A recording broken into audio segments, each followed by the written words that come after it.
Hello, I am Cassie from Pilates with Cassie. I'll get down here so you can see me. We are just going to do a short video where I'm going to show you some deeper core strength exercises, firing up the deeper transverse abdominals, and if you have any separation through the abdominals, we've just been talking on the theme of the abdominal separation, the diastasis recti. If you have any of that, this is great for that, okay? So you can keep it low level. I'll give you one other option as well, so you can take it up a little bit. If you're very new at Pilates as well, this is a great place to start because it really does start to connect your pelvic floor with your transverse abdominal, so it allows you to connect things through. So what you're going to do, you're going to start with a pillow, and you're going to pop it between the knees. And then you're going to very gently roll onto your back, and you're going to come into this just neutral position, so the lower back slightly lifted off the mat, relaxing the shoulders, and just bring your feet flat to the floor, feet and knees slightly apart. Let's start with some inner thigh squeezes, so squeezing the pillow. At the same time, you're going to lift through the pelvic floor, and you're going to flatten this lower back into the mat, okay? So just take a breath in. I'll move my arm out of the way. As you exhale, squeeze the pillow, lift through the groin and flatten the back. Inhale, release that away. Do that again. So exhale, we're squeezing the legs, flattening the back, trying to lift up through the groin. Inhaling, release it. Do it again. Inhale, release. So that nice long out breath. Exhale, you're squeezing the pillow, pulling the tummy in, and you're inhaling, release. There's quite a lot going on. Think pelvic floor as well, so you're trying to lift up through the groin. Inhale, release, and think about that imprint. So as you exhale, flatten this lower back into the mat. Inhale, release. You've got 3 more before we change it.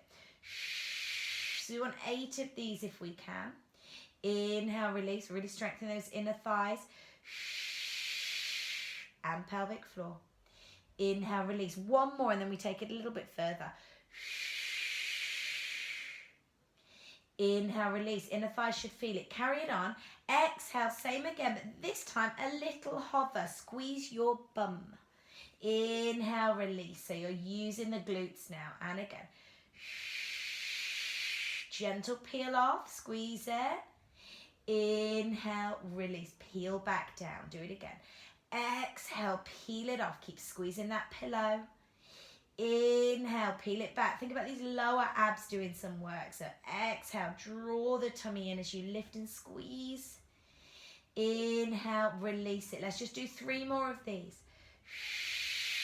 If we work in 8s usually, that's a bit of an easy one to do. Easy way of working it, or 10s. And again. Squeeze that bum. Inhale, release. Let's do 1 more like this. And inhale, release it. Now bring that pillow out of the way. You should feel those inner thighs. They've done some work. We're going to start and stay now in imprint. So flatten the back. Keep that tummy engaged. Keep this back pushed into the mat. And think about these abdominals staying really nice and engaged so they're nice and tight. All you're doing, right leg, you're going to come on up to tabletop and back down for a tap. Okay, so hands on your hips, or if you have got a diastasis, a little bit of a gap, pop your hand on your tummy here so you can feel if you're bulging that you need to stop, okay? Take a breath in. You really need to engage the tummy. Exhale as you come on up. And then just tap it down. And tap. Keep that belly button to spine. Keep the hips stable. And again. So you shouldn't be feeling any bulging under the hand. And again, let's just do 2 more. And you're just using the abs to lift the leg. Replace it. Keep the flat back. Other leg. Exhale to lift. And then just tap it. Keep that tummy to spine. Keep the flat back. Good. Nice and engaged. 2 more. Last one. Now you can just simply repeat that 5 or 6 on each leg, or we can do this if you want to make it a bit tougher and if you have no bulges under your hands, so you're not doming out through the abdominals. So you're going to flatten the back, shoulders relaxed. We're going to take one leg, then the other up, and then bring them down. So let's start with whichever leg you like. That goes up. Other leg up. Keep the flat back.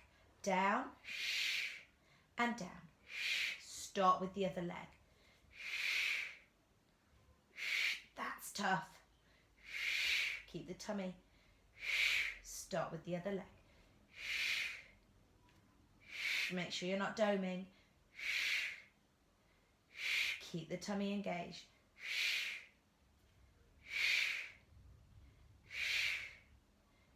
Let's do one more. Keep the flat back. Good work, and release it. Hug those knees in. Give them a little circle around. Release that lower back. Circle it the other way.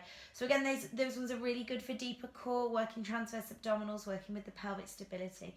And generally just trying, if you've got any diastasis, any gap through the abdominals for any reason, trying to allow that foundation, that deeper foundation, to be nice, so that you can, nice and strong, so that you can pull back those abdominals on top, bringing them back together, okay? But any doming, that's why it's always important, if you've got any diastasis, to keep your hand here just to check what's going on, or use a mirror.